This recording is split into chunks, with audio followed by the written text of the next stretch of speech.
Hi everyone, we are back with another war video today, and this is going to be the final war of Season 43.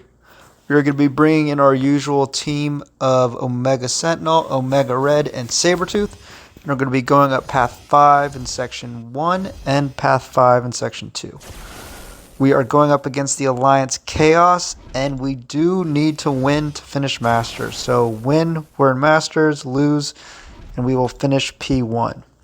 So I'm going to be boosted to the max. We're going to be running lots of invul boosts, which is going to cost me a bunch of units, but finishing Masters is all that matters this war. Our first fight is going to be Havok here on node 11. For this fight, just want to make sure we get our armor up first to start, and we're going to want to knock him down and then do as much damage as we can while we have the Fury. This fight is going to go pretty smooth. I've taken this before in the season and it was quite slow. Havok wanted to throw a bunch of heavy attacks, which will really slow down the fight. Since it's a little bit difficult to parry him because he'll throw a medium, which you can't parry, it can be very slow. The other thing you want to watch out for during this fight is the Fury buff you get. Once that falls off, you will lose our Havok will go debuff immune, so you just want to make sure you're not relying on a stun when that happens. But we're going to fire this special 3 here. It's going to do a ton of damage, and he's going to die from the plasmas. So, super quick fight. Much better than last time, but yeah. Basically, that fight only gets tricky if Havok just wants to spam heavy attacks the whole time. This next fight, we're going to be taking Mantis here on node 19. We do have a white Magneto. We did not heal all the way up because we do want our own regen to kick in. That'll prevent us from being tranquilized at the beginning. Once the regen goes away, we can be have the tranquilize on us, which means our parries won't necessarily stick. Against Mantis, we'd only want her throwing special 2s, as her special 1 can put you to sleep, so you have to make sure you're throwing a special during it. So yeah, we wanted to do with special 2s only. Here we're going to bait the first one. And yeah, we're just going to combo a bunch. We're going to throw our special 3 just to get a good amount of damage. None of our debuffs are going to stick anyway.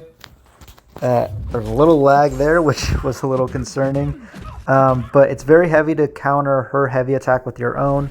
Basically, just want to dash back twice instead of once, and then you can heavy very easily with the Omega Sentinel. Here's going to come our first special 3. It's going to do a decent chunk of damage.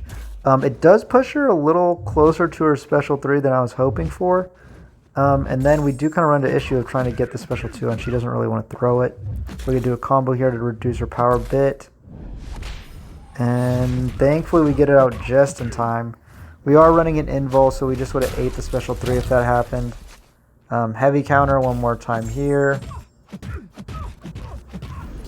And we're going to finish with this special 2. And that is going to end the fight.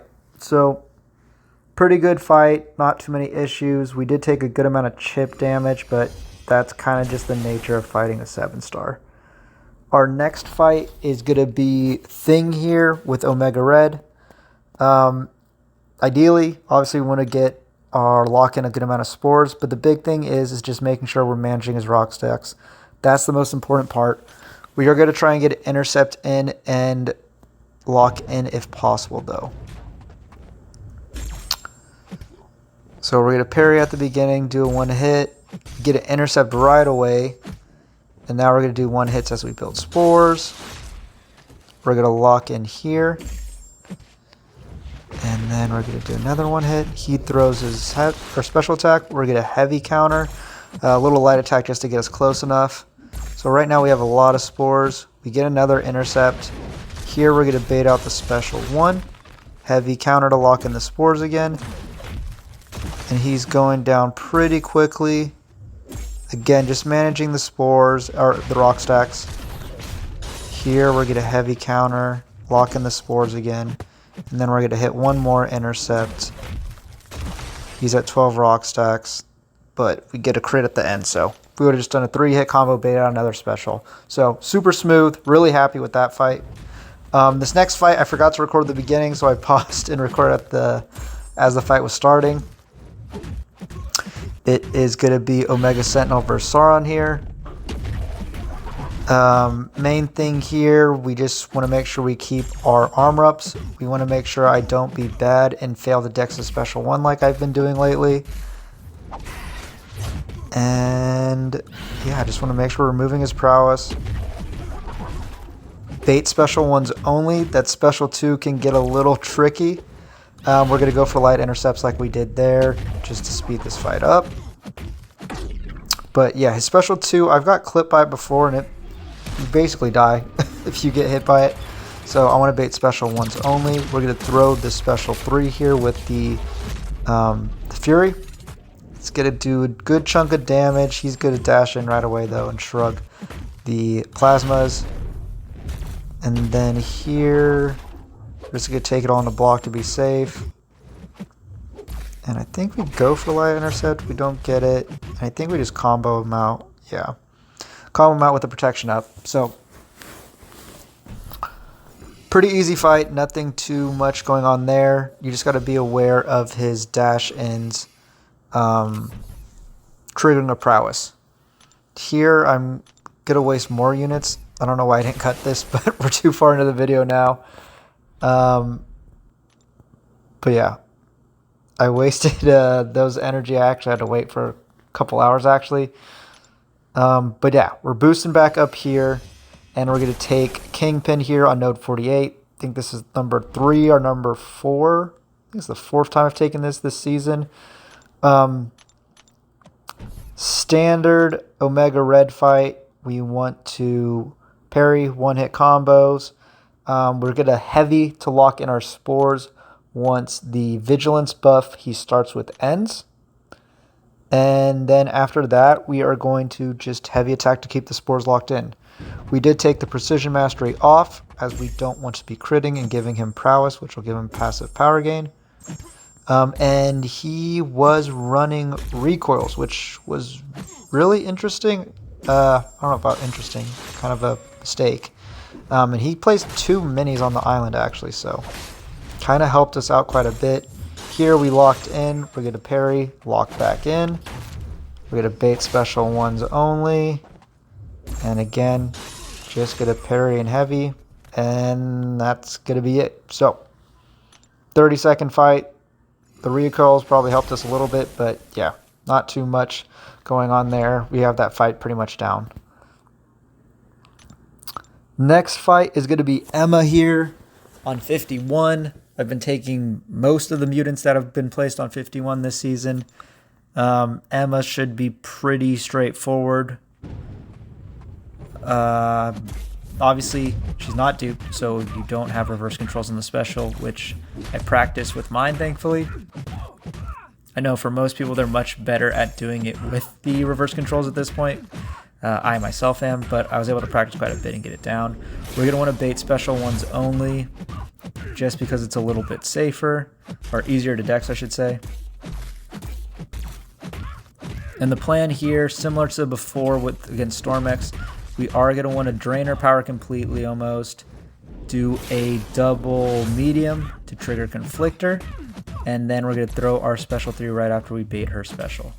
That way all of our plasmas will stick. So there we go, bait the Special 1, double medium, bait the Special 1 right away, she plays nice, and we're going to throw our Special 3, and all 6 plasmas will stick. This is going to speed up the fight significantly, and we just want to make sure we're pausing these debuffs with light ending combos from here on out. And yeah, she's going down. Again, bait Special 1s only. Punish, finish with light ending combos, and just let the plasmas do their thing. We're going to throw a Special 2 here, and that is going to end the fight. So, pretty smooth, a little bit on the slow side, just because of, you know, her diamond form and everything, but no issues there. This next fight is going to go, I don't know if poorly is the right word. It's not going to go how I want it to go, though. So we're throwing on a bunch of mutant boosts just to be safe. I've taken this Mangog before. I've seen people die to this Mangog recently. I originally got tips from Lizer, and Mangog's kind of been throwing special twos into block lately, and I know she got clipped with one. And Manuel also had that issue, but was able to somewhat avoid the special 2 damage. So standard strategy here, we're running an invul boost. The plan is he's going to throw 3 special 3s, and we're okay with that. We're going to lock in here. Just want to build more spores. And he throws the special one here, which we didn't really want. We lose a little bit of spores, but we're able to parry and lock back in at 25, so things are looking good here. He's going to double hit into our block and just throw the special 2 at us. I, out of instinct, dexed once and parried, or held block, and I thankfully did block the second half of the special 2. So, it was just off instinct. I got very lucky, obviously. Manuel had shown a video, I think it was last war, where he dexed out of this. He did the exact same thing I just did, where he dexed out of the first part and was able to block the rest. So I think I just naturally reacted that way. But we got very lucky. Now I'm very scared of him doing it again. So we're going to try and bait heavies, use our dex buff to give him more power, push him back to a special 3. We are taking, obviously, a ton of chip damage here. But I'm kind of terrified to let go of block at this point because I really don't want him to throw a special 2. Here, we're going to lock back in again. I don't know why. I could have just thrown a special 3 at this point. But he's going to tick down and we get out of there. So, not the best. But I'm really happy I was able to get a clutch dex there to save that fight. And we did need it. We do end up winning by 1. Their war is not over, so they may die more. We may have beat them on time, even if we did tie. But obviously, very close war. So GG's to them. And thankfully, we did win, and we will finish Masters. Now, looking at our stats for the season, we had a pretty good season overall. Probably one of my better ones. Or not probably, definitely one of my better seasons. We had a 79-1 record for the season. The one death being the somewhat embarrassing death to Ham. Yeah, that death definitely still hurts a bit. Because it would have had a deathless season, which definitely would have made this my best season. But yeah, still very happy with this. 79 fights, 1 death is a really good season. For fight types, we had a 38 path fights, 17 shared, 22 mini, and 2 boss. And for our types of attackers or champs we used, it was a big lift from Omega Sentinel and Omega Red again, both getting 32 kills apiece.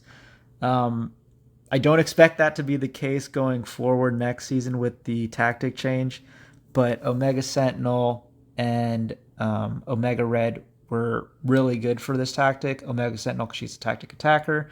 This season especially, with Nimrod and